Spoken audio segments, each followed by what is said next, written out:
කිසිම හැඟීමක් තිබුණේ නැහැ ප්‍රථමයෙන්ම මේ ස්ථානය පිළිබඳව. මා පැමිණියේ ප්‍රථම වතාවට ගිලන් වූ බෝධියකට මේ ආකාරයෙන් අප උපස්ථාන කිරීම අපේ බුද්ධ ශාසනය අනුව ධර්මය අනුව කුමනාන්දමින්ද විග්‍රහවත්. ධර්මාශෝක අධිරාජ්‍ය අතිශයම ප්‍රිය කරපු පූජනීය වස්තුව තමයි ශ්‍රී මහ බෝධිය.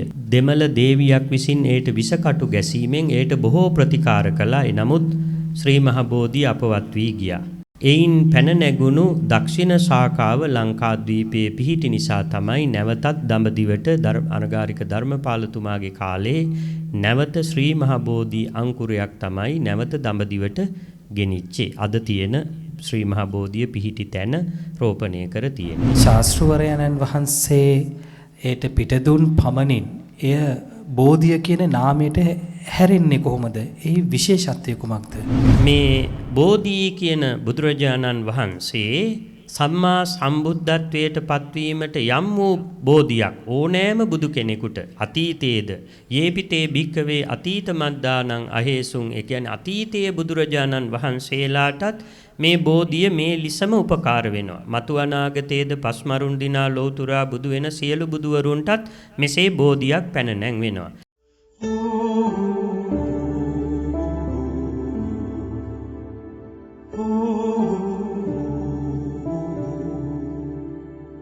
අවසරයි ස්වාමීන්ද්‍රයන් වහන්සේ, ඔබ වහන්සේ ඊටමත් අපූර්වට බෝධීන් වහන්සේගේ ජන්මය බිහාර ප්‍රාන්තයේදී සිදු වූ ආකාරය සම්බුදු පියාණන් වහන්සේගේ අපි කියනවා සිදුහත් උපදවන්නට ප්‍රථමයෙන් කුස පිළිසින ගැනීමත් සමග නේද ඒ සිදු වුණා කියලා ඉතිහාසයේ සඳහන් වන්නේ. සහජාත වස්තු කිව්වහම සහජාත වස්තු 7යි. එයින් එකක් තමයි අස්වත්ත බෝධිය පැන නැගීම. මොකද උන්වහන්සේගේ වයසත් බෝධියේ වයසත් එක හා සමාන වෙනවා. බෝධි මූලයේදී පස්මරුන් දිනා ලෝතුරා බුදු වෙනකොට බෝධියටත් අවුරුදු 35යි, උන්වහන්සේටත් අවුරුදු 35යි. කොමක්ද ස්වාමීන් වහන්සේ අස්වත්ත බෝධීන් වහන්සේ කියන්නේ? අස්වත්ත කියන්නේ සියලු බුදුවරු පස්මරුන් දිනා ලෝතුරා බුදු වීමට උපකාර වන పూర్වේ තථාගත බුදුරජාණන් වහන්සේලාට සම්මුඛ වන්නේ උණ බෝධිය, අජ්ජුන බෝධිය, ඇටඹ බෝධිය, ඒ වගේම නුග බෝධිය, ඒ ආදී වයින් මේ අටවිසි බුදුරජාණන් වහන්සේලාගේම චර්යා පිටක පාළිෙහි අපිට අස්වත්ත බෝධිය හම්බෙන්නේ අපේ සිද්ධාර්ථ ගෞතම සම්මා සම්බුදුරජාණන් වහන්සේට පමණයි. ඒ කියන්නේ නා බෝධිය, අජ්ජුන බෝධිය, ඒ වගේම උණ බෝධිය බොහෝ බුදුරජාණන් වහන්සේලාට සම්මුඛ වී තිබෙනවා.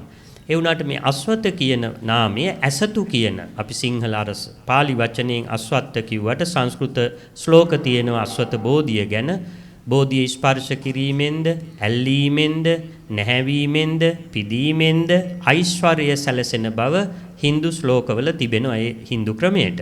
නමුත් ඉන්දියානුවන් අද දක්වාම බෝධියට පුදුම විදිහේ ගරු සත්කාර සම්මාන සිද්ධ කරනවා. නමුත් මෙතනදී මේ අස්වත කියන නාමය ඇසතු කියන නුග වර්ගයයි. ඒ නිසා අපි මෙහි ශාකයේ නම වෙන්නේ ඇසතු නුග රුක කියන එකයි. අවසරයි ස්වාමීන් වහන්සේ, ගසක් වනාහි බෝධියක් වන්නේ කෙසේද? ශාස්ත්‍රවරයන්න් වහන්සේ ඒට පිටදුන් පමණින් එය බෝධිය කියන නාමයට හැරෙන්නේ කොහොමද? ඒ විශේෂත්වය කුමක්ද? බෝධි කියලා බෝධිවංශ පරිකතාවේ අට කතාවේ චතුසු මග්ගේසු ඥානං කියන තැන විස්තරාර්ථ වෙනවා. මේ බෝධි කියන බුදුරජාණන් වහන්සේ සම්මා සම්බුද්ධත්වයට පත්වීමට යම් වූ බෝධියක් ඕනෑම බුදු කෙනෙකුට අතීතයේද යේපිතේ භික්කවේ අතීත මද්දානං අහේසුන් ඒ කියන්නේ අතීතයේ බුදුරජාණන් වහන්සේලාටත් මේ බෝධිය මේ ලිසම උපකාර වෙනවා. මතු අනාගතයේද පස්මරුන් දිනා ලෝතුරා බුදු වෙන සියලු බුදුවරුන්ටත් මෙසේ බෝධියක් පැන නැංවෙනවා.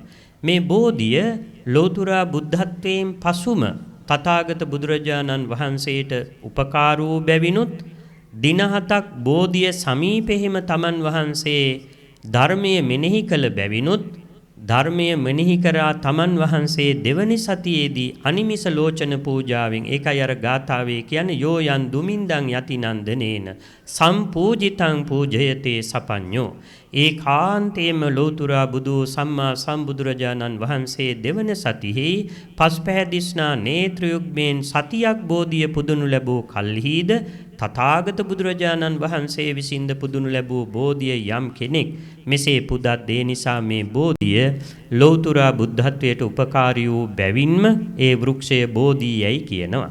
ඒ වගේම ශාන්ත නිර්වාණ ධාතු බෝධියටත් බෝධියයි කියනවා. සර්වඥතා ඥානයටත් බෝධියයි කියනවා. සෝවාන් සකු르දාගාමි අනාගාමි අරිහත් සතර මඟ සතර ඵලයන්ටත් බෝධියයි කියනවා. බෝධිය කියන කාරණාවට මෙතරම් නිර්වචනයන් තිබියති.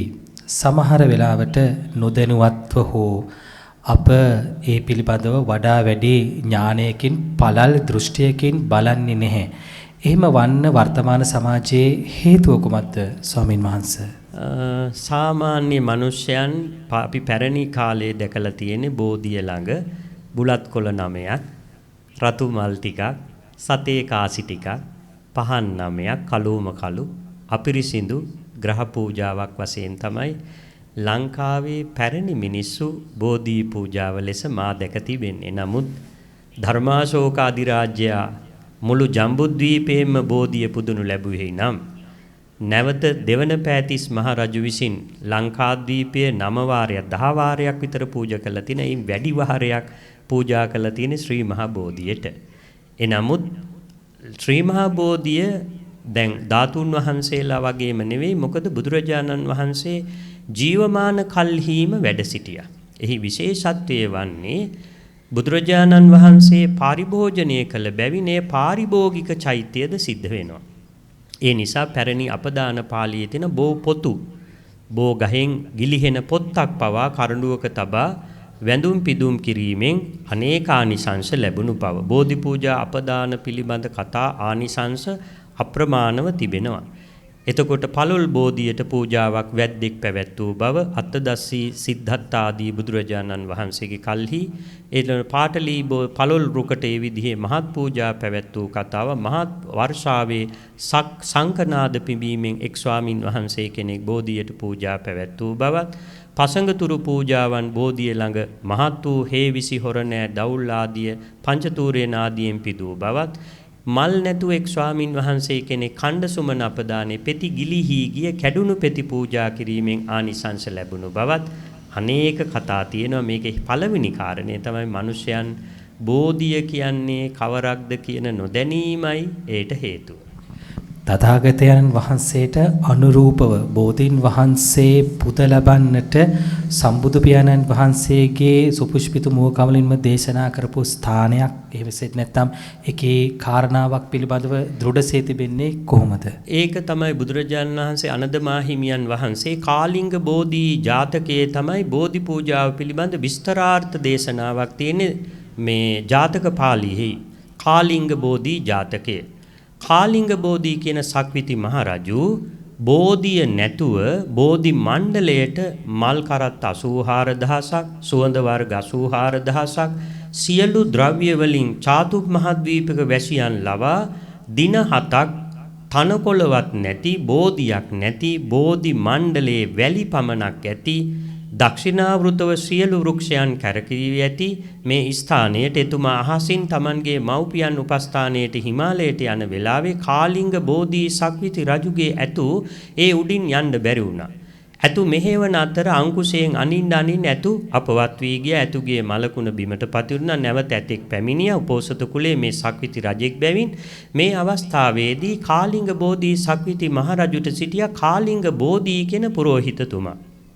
බුද්ධ විලාසයෙන් එතුමා මේ ස්ථානය දැක මේ පිළිබඳ දීර්ඝ විස්තරයක් කළා. ඉන් පසු තමයි කාලිංග බෝධි සක්විති රජතුමා මෙතනට මහත් පූජා කළේ. බෝධියක් නැහැ, බුදු කෙනෙක් පහළ වෙලත් නැහැ, බෝධි මණ්ඩලයේසේම පැවතුණා. එතකොට එතනට කරපු පූජාව ඒ නිසා තමයි අනද මාහිමියන් වහන්සේ අවසර ඉල්ලුවේ බුදු කෙනෙක් නැති වෙලාවේ ජේතවනාරාමේ බුදුන් වැඳීමට පැමිණෙන දහස් ගණන් බැතිමතුන් අත ඇති මල් සුවඳ ආදී පූජා ද්‍රව්‍ය තැන තැන දමා යනවා.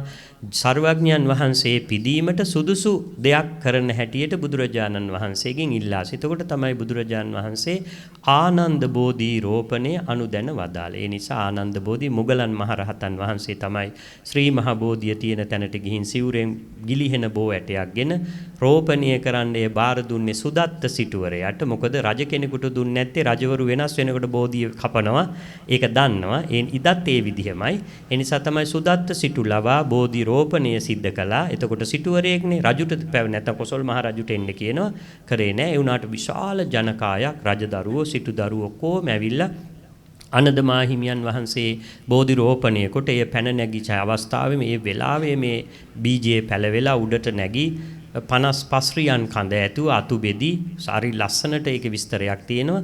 ඒ විදිහට බෝධිය පැන නැංග ඊට පස්සේ මින් එදා මහත් පූජාව ඒ හේතුව නිමිති කොටගෙන තමයි මහණෙනි අද පමණක් නෙවෙයි මේ ආනන්ද මාහිමියන් වහන්සේ పూర్වේ කාලිංග බෝධි සක්විති රජ වී මෙසේ මහත් පූජා පැවැත්වුව බෝධියක් නැති බෝධි මණ්ඩලයට කියලා විශාල දේශනාවක් පැවැත්වුවා. ඉතින් මේක බලන්න ඕනේ. මේක බලන්න නැතුව වැටහෙන්නේ නැහැ. අවසන් පැනය මම හිතනවා පැමිණ සිටින ශ්‍රද්ධා සම්පන්න බුද්ධ සම්පන්න අපගේ ආදරණීය ජනතාව උසුවැසියන් අපගේ ගම්වාසීන්ට යම් දැනුමක් ලැබෙන්නට ඇති කියලා ස්වාමින් වහන්සේ මේ මාද කිසිම හැඟීමක් තිබුණේ නැහැ ප්‍රථමයෙන්ම මේ ස්ථානය පිළිබඳව. මා පැමිණියේ ප්‍රථම වතාවට ඒට යම් කිසි පාදකයක් වුණා මාගේ ජන්මදිනය හෙට නිසාවෙන් මේ වගේ ස්ථානයක මෙහෙම වැඩ කටයුත්තක් සිදු වෙනවා කියලා චින්තක මහත්මයා පටවේක මුතුවේ එතුමා පැවසූ පසුව තමයි මේ ස්ථානට පැමිණියේ. පසුව ගිලන් වූ බෝධීන් වහන්සේ නමක් වැඩ සිටිනවා ස්වාමීන් වහන්සේ. ඉතින් මම හිතුවා මේ වගේ උතුම් පුණ්‍ය කාර්යයකට මාගේ දායකත්වය ලබා දීම යහපත් කියා. ස්වාමීන් වහන්සේ ගිලන් වූ බෝධියකට මේ ආකාරයෙන් අප උපස්ථාන කිරීම අපේ බුද්ධ ශාසනය අනුව ධර්මය අනුව කුමනාන්දමින්ද විග්‍රහ වන්නේ? ඔව් ධර්මාශෝක අධිරාජ්‍ය අතිශයම ප්‍රිය කරපු පූජනීය වස්තුව තමයි ශ්‍රී මහ බෝධිය. දෙමළ දේවියක් විසින් ඒට විසකටු ගැසීමෙන් ඒට බොහෝ ප්‍රතිකාර කළා. නමුත් ශ්‍රී මහ බෝධිය අපවත් වී ගියා. එයින් පැන නැගුණු දක්ෂිණ ශාඛාව ලංකාද්වීපයේ පිහිටි නිසා තමයි නැවතත් දඹදිවට අනගාരിക ධර්මපාලතුමාගේ කාලේ නැවත ශ්‍රී මහ බෝධි අංකුරයක් තමයි නැවත දඹදිවට ගෙනිච්චේ. අද තියෙන ශ්‍රී මහ බෝධිය පිහිටි තැන රෝපණය කර තියෙන්නේ. අපේ බෝධි වංශ පරිකථාවේ බෝධි වංශෙහි මේ සියලු විස්තර සඳහන් වෙනවා.